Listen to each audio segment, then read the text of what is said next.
આજે 4 નવેમ્બરના રોજ સુરત સિટીના ઝોન 4 વિસ્તારના કુલ 6 થાનાઓ જેમાં વેસુ, અઠવા, ઉમરા, અલથાણ, પાંડેસરા અને ખટોદરા આવે છે. તો આના કુલ 42 કેસોના 7254 બોટલ જેની કુલ કિંમત 26,53,893 રૂપિયા છે.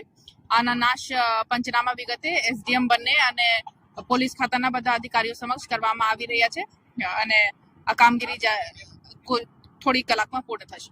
કેટલા પોલીસ સ્ટેશનનો માલ હતો અને કઈ રીતના પકડવામાં આવ્યો હતો? ટોટલ 6 પોલીસ સ્ટેશન છે: અઠવા, ઉમરા, વેસુ, ખટોદરા, પાંડેસરા અને અલથાણ. અને કુલ 42 કેસો છે અને અલગ અલગ થાનાના અલગ અલગ કેસો છે, જેમાંથી સૌથી વધારે વેસુના મુદ્દામાલ છે. ઓનલી 2 કેસીસ છે, બટ આ મહેંગી દારૂ હતી તો ટોટલ 9,12,930 રૂપિયાના મુદ્દામાલ છે. અને બાકી થાનાઓમાં અલથાણના પણ 8,66,000 મુદ્દામાલ છે અને અદર થાનાના થોડો ભાગ છે.